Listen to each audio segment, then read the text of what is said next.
Denise Scott will fix the Oscars. Tom has the last instalment of his spin-off show Go Away, and this time it is a capital city. And my guest is legendary comedian Eddie Izzard, ladies and gentlemen.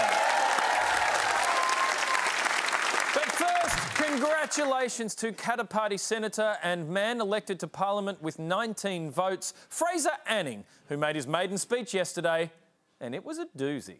A Queensland senator has been slammed over a provocative speech to Parliament which called for a ban on Muslims migrating to Australia. Fraser Anning has also been criticised for using the term final solution when talking immigration, a phrase used in Nazi Germany. The final solution to the immigration problem, of course, is a popular vote. Final solution? Not a phrase you generally hear in polite conversation. Personally, I'd be uncomfortable using it to describe the last answer in a crossword, even if the clue was Hitler's term for the Holocaust, commonly known by everyone.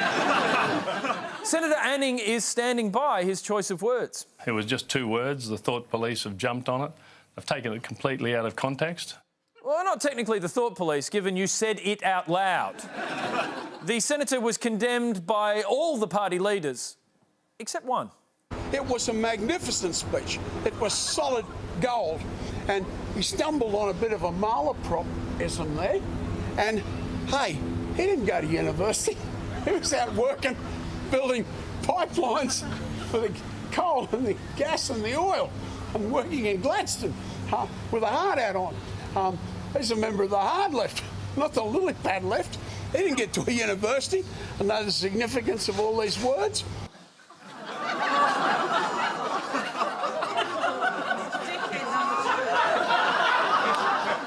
I don't know, Bob.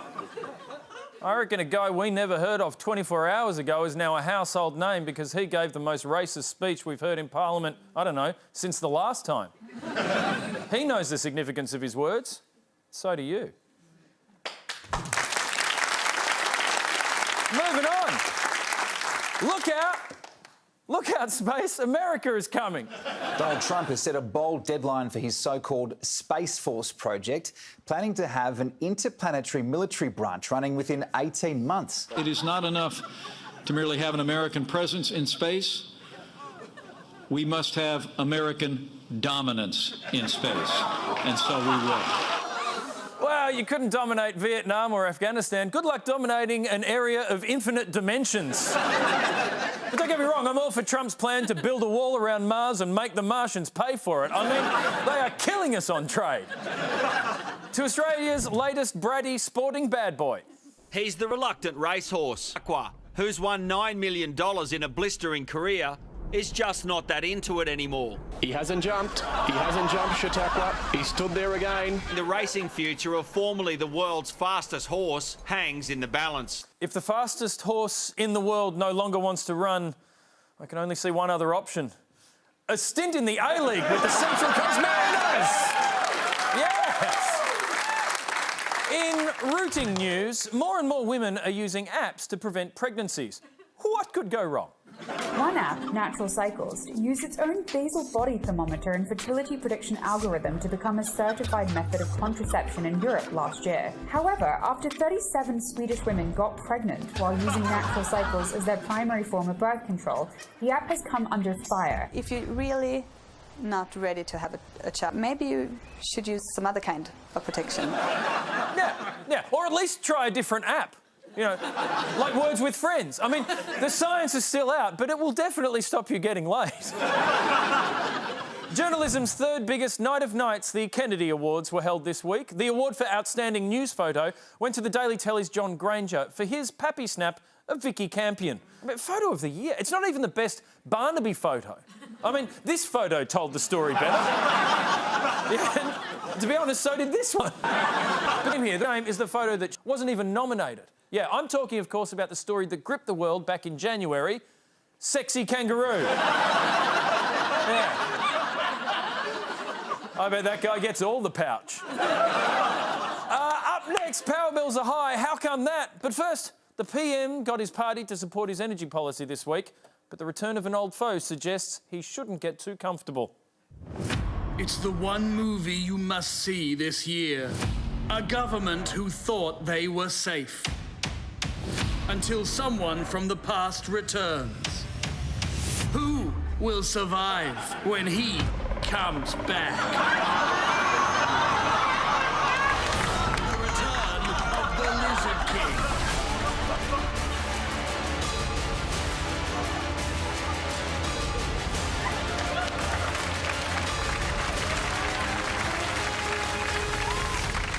The tongue is out.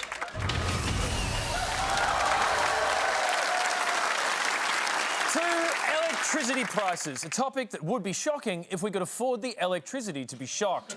But the government might have an answer. The National Energy Guarantee aims to slow the rapid rise in power prices while obliging electricity retailers to ensure supply is reliable, all while cutting emissions. Yes, it'll also put Coke in the bubblers and finally make your dad proud of you. It's an ambitious plan, but most families are focusing on one part. Household power bills are skyrocketing. Skyrocketing power bills. The price of electricity bills has skyrocketed. Oh, skyrocketing is the worst kind of rocketing a bill can do. Why don't they ever ground rocket? More importantly, why are our electricity bills rocketing in the first place? Let's answer that in a new segment, How Come That? How come that? First up, power prices are as bad as you think. New Yorkers in the city that never sleeps pay half as much for electricity as people in Sydney, this with mandated bedtimes. Our electricity costs have doubled in the last decade. You can see the scope of the tragedy for yourself in the sharp rise of people in news footage looking sadly at power bills in their kitchen. So what is driving up the price? That really depends on the agenda you're pushing, which we'll guide you through with our patented bullshitometer, or, according to the ABC pronunciation guide, bullshitometer. The biggest barrier to lower power prices for Australian households is the chaos and division for 5 years in the Coalition Party room on energy policy. Emissions reduction policies have already doubled your power bill. You don't just go down to Kmart and just get a coal-fired power station off the shelf. That is true, Bill, that is true. A coal-fired power station is much more of an Aldi special buy. And even then, it's the German knockoff, Kohl. But now, thanks to a report from the ACCC that we read so that you don't have to, we can explain the real reason bills have gone up. About a fifth of your bill is due to a spike in retail costs such as marketing and advertising, plus retailers putting up prices just because they wanted to make more money. 15% of the increase is down to things we've done to cut emissions, such as overly generous subsidies for solar panels and other lame attempts to save this stupid planet. These costs are about a third of your bill shock, yet they take up all the oxygen in our media. The real costs come from two other areas. The first is wholesale electricity, the power that your energy provider buys in bulk from the generators. This has gone up for a number of reasons, each one so that you want to glass Thomas Edison with his own light bulb.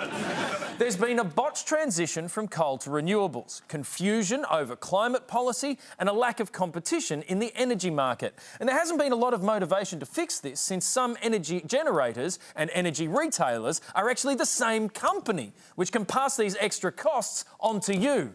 Yes, the energy monopoly is like real monopoly. It's not fun and it tears families apart. But the single biggest reason your power bill has gone up is network costs, often called the poles and wires. And yes, that does technically add up to 101%. The ACCC said it's a rounding thing. I say it's just another way we're all getting screwed. Poles and wires might be an unlikely suspect, but there are a lot of them. In fact, there are too many.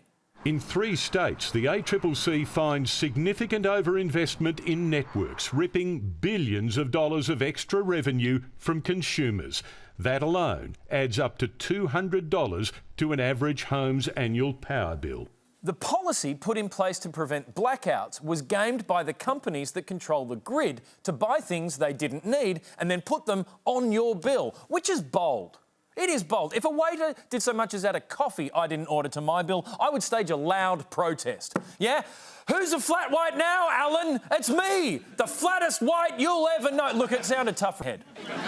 But don't worry, it's not all bad news. The energy market is working very well for some.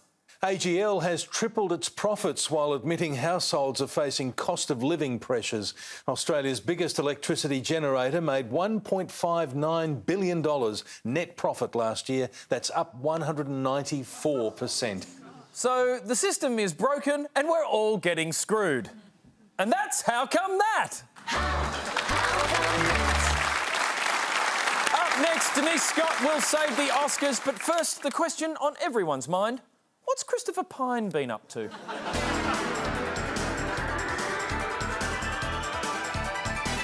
Pine Watch. I'm a fixer. I fixed it. Oh, I think we're doing a pre-record. Oh. Okay, I thought we were I was just waiting quietly. Don't forget it's my birthday, Kim.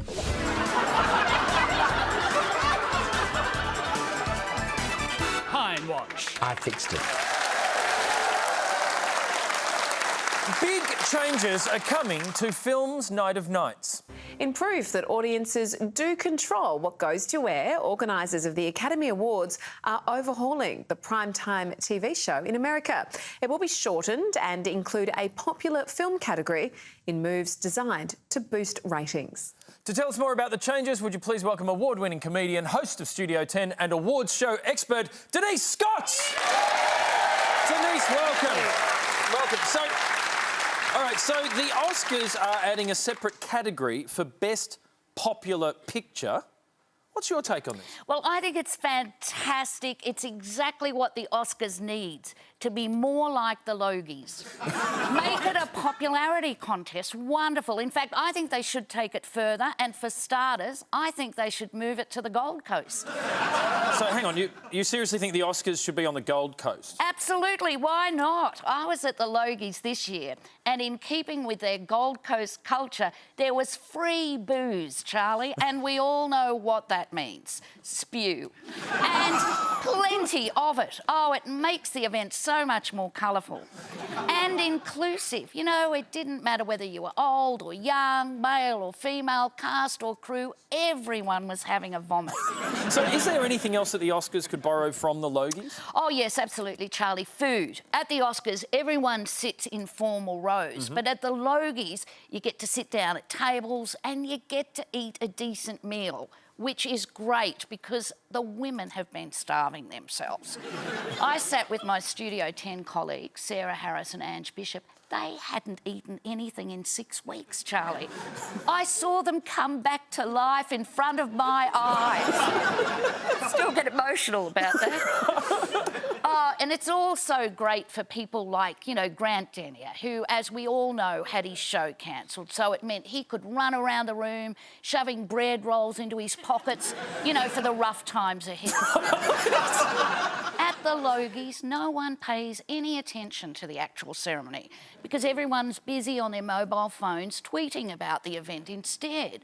So much so that at one point, seriously, I had to tweet, "Could someone please pass me the butter?" Did that work? It worked. Well, eventually. You know, someone did pass me the butter, but by then Grant Denyer had already pocketed my bread roll. All right, so the Oscars, the other thing the Oscars said is they want to get the broadcast down to 3 hours of airtime. Now, 3 hours, that's the same run time as an episode of Studio 10. Exactly. And they should just do what we do, infomercials. Instead of Scarlett Johansson, you could just get her to demonstrate the new Dyson by vacuuming all the cocaine that people have spilled. Brilliant. Yes, it does have great suction, doesn't it, Scarlett? Quick, hoover it before Meryl Streep gets a whiff. You know, I would definitely tune in to see that. Would you please thank Denise Scott? Comedy legend Eddie Izzard is up next, but first, here at The Weekly, we have to watch a lot of news, like too much. It's weird. But there's one reporter who is so compelling we simply can't look away. We think that he is the hardest working newsman in the business, and his name is Alan Rascal. He's Channel 9's intrepid reporter who sniffs out all the big stories. He's always first with the big news making tomorrow's headlines. This is The Wonderful World of Alan Rascal. Well, it's again time to follow the yellow brick road. Toto, I have a feeling we're not in Kansas anymore, so you can eat as much as you want and never put on any weight. You cheddar believe it, the Fromage à Trois Festival is the big cheese. It's International Cat Day, and that can only mean one thing: lots of pampered pussies. G'day, Amber, how you doing? Hey, ladies. Hello. Happy hump day, Amber. Lucky she was wearing undies. Give me a pump-action Yeah. water pistol any day. So, sports your thing, it's game on. I could very easily get used to a few pussy privileges. Oh, when my baby smiles at me, I go to Reno de Janeiro. Alan Rascal, 9 News. The Wonderful World of Alan Rascal. See ya. My guest tonight is an actor and comedian who's performed in 45 countries in 4 languages. He's also easily distracted. In Abbey Road Studios, they have... If only all stories started like that. He's been in Australia making his new film, The Flip Side. Eddie Izzard, welcome to The Weekly. Thank you. If it's okay with you, we'll conduct this in English. Is that an yes, okay? on English. Nicht auf Deutsch. Auf Deutsch ist gut. I mean, I've just been improvising in German, I must say, to show off one and also to be positive because I'm against Brexit and Trump hate and all the negative things that are happening around the world. But improvising in German and French is the other thing I do. Oh, really? Yeah, I was on stage in Berlin going, Guten Abend, Berlin, wie geht's? Hey. Guten f***ing Abend, baby. And I like swearing in English because obviously on an Australian program or a British program, it's quite rude to say that word, but in German, it's fun. So let's talk about the movie Flip Side. It comes out August 30th in Australia. Now, in the year leading up to this, you worked with Dame Judi Dench on Victoria and Abdul, and you were the voice of Voldemort in the Lego Batman movie. Yes. So naturally, the progression from there is small independent movie in Adelaide. Well, what was it? What was it about this movie? Well, I'm trying to have a career that really does challenge myself and push myself out into different areas. This is, I think, really the first film that I've consciously thought I'm going to allow myself to be charming and funny in this. And so this is a quirky, dramatic, romantic comedy. I've worked for this my entire life. I've forgotten how eloquent you Australians can be. It's a relationship that got away. I think everyone's had one relationship that got away, and that's what I felt this could be about. Could be touching and bittersweet and fun and a bit tragic. One of my favourite scenes was when you were at an audience Q&A following a film screening in Adelaide. You really nailed the self-absorbed actor. I love film. You're amazing. I thought I was too. Well, that's interesting because I'd just come off doing Q&As for Victoria and Abdul all across the world. So I just kept coming up with stuff which was half true and half bullshit because Henry is rather, he's very full of himself. His ego is high, but I'm rather full of myself and my ego is rather high. So I was dovetailing between myself and Henry. Now, you started as a street performer and worked up to being one of the best stand-ups in the world and then went and learned languages to perform stand-up in other countries. You were not particularly fit and then end up running 80 marathons. Are you obsessed with sort of starting back at zero and building up to something? No, I'd rather start higher up. I'd rather be helicoptered up and just dropped. But there is a thing that, the lazy part of me, because I'm very lazy. People wouldn't believe that, though. Yeah, I'm lazy like an oil tanker. I'm lazy like an oil tanker. Once an oil tanker, when an oil tanker starts, you can't get the thing going. That's a huge thing. You can't move the thing. But once it's going with momentum, you can't stop the thing. I wanted to be in the Special Forces when I was a kid. In Australia, you have SAS. Yes. I was obsessed with the SAS. So I was going to do paratroops or Marines and then get the SAS. Now, that sounds kind of ridiculous as a transgender guy who's doing all this stuff and, you know, but that, I feel I'm doing civilian Special Forces. That's kind of what I'm doing. I'm much more in the executive transvestite area. You came out as trans in your 20s, in Yeah, 23, 1985. Yeah, that's right. And do you feel that the world is finally catching up to you? Yeah, it seems to be catching up to the sexuality. I did a curious thing. My plan was I will be my own positive role model. I'm going to do something that... So I wish I could be like that person. Oh, I am that person. And then if anyone could slipstream behind me, that's great. And other people, there's been activists and people who've done a lot of work over the years. And I think of the LGBT, the L and the G communities have done a hell of a lot of work and a lot of heavy lifting.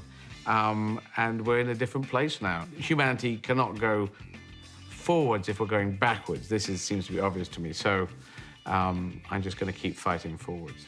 Eddie Izzard, thank you so much for your time. Cheers. Flipside is in cinemas from the 30th of August. But right now, would you please welcome Tom Gleeson? Yes. Tom, hello. Thanks, Charlie. Now, you know my travel show Go Away? Yes. Well, last time I went to Cairns, right? Yes. And I've been trying to decide where to go next, and it was a bit tricky. But then the Cairns Post wrote an article about me that said Tom Gleeson is an unfunny drongo who should stay in dirty old Victoria. And I thought, good idea. Melbourne, a city where a haircut can make up over 80% of someone's personality. Melbourne is the cultural heart of Australia, in the same way that a turd is the heart of a turd sandwich. Unless you love traffic, overpriced food and a public transport system from the 1970s, then Melbourne's not the place for you. So whatever you do, don't come here. Tonight on Go Away, I'll show you why. It's cold.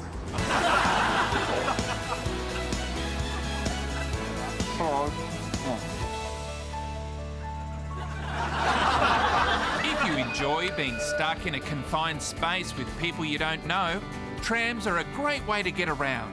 Melbourne got rid of its tram inspectors years ago, which means all trams are now free. Turns out they still do have tram inspectors. Melbourne is the sporting capital of the world. If by world, you mean Victoria. Melbourne is controlled by a brutal warlord named Eddie Maguire. He rules this city with an iron fist. He governs a system of warring gangs associated with the bizarre cult known as the AFL. If you are wearing the wrong coloured scarf, your life is in genuine danger. Off, mate. Eddie Maguire wouldn't let me on his radio show, so I had to make do with the voice of Melbourne, Tom Elliott. Tom Gleeson, good afternoon. Oh, thanks for having me, Tom. What's Go Away all about? It's a travel show where I travel around Australia and I warn people about shitholes they should never visit. And this week I'm doing Melbourne. Wait a minute, you want to say Melbourne is a place that people should not visit? Yeah, well, it doesn't have any views. It's very flat. No harbour, no beaches. The only thing you can stare into is your own existential angst. You say we haven't got beaches. We've got the penguins walking up at Phillip Island every night. That's a mud flat. Busloads full of tourists going down the Great Ocean Road. Tram loads of people going where they don't want to go. People love the trams. A tram is just a bus with no options. Desperate for a view, I visited the coast. Welcome to the biggest joke in Melbourne, St Kilda Beach. The beach is home to a wide variety of marine life, including plastic bags, dirty nappies, and fecal bacteria.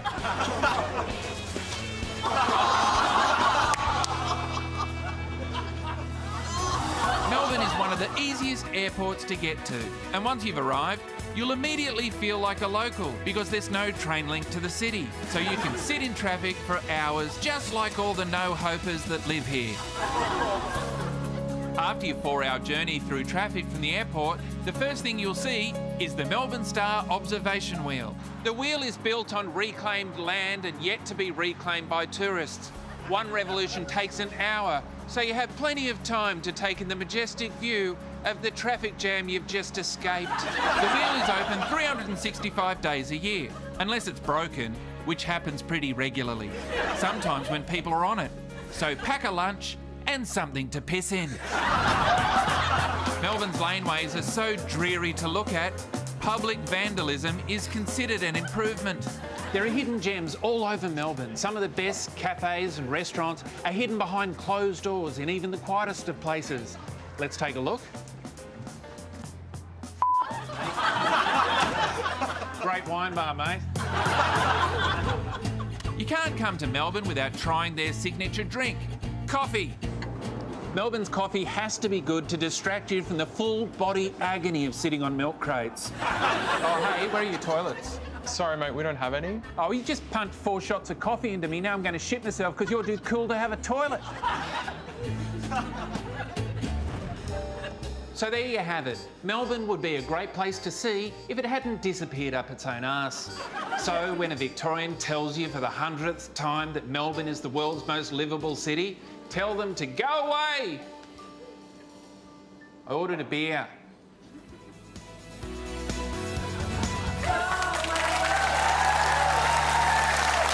Yeah, That's pretty brutal. So now I can't do gigs in Melbourne either. You've got a smaller and smaller audience as you go on. Now, good news, Charlie. My travel show, Go Away, has already been renewed. The greatest travel show of all time. Here I am in Launceston, Melbourne, Tamworth, Cairns. Returns in 2019. It's a quaint little town, and by quaint, I mean shithouse. This time, you'll be in charge of which dump Tom goes to next. Go to the Weekly Facebook page and tell Tom where to go.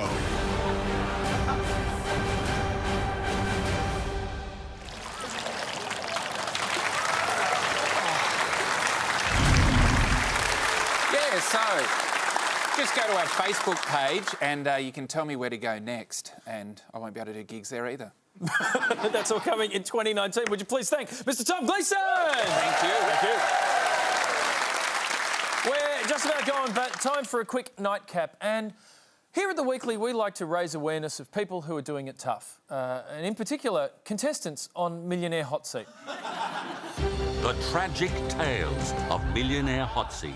So let's meet our contestants tonight, and they are real estate agent Ken Close fell and broke his leg while serving an eviction notice.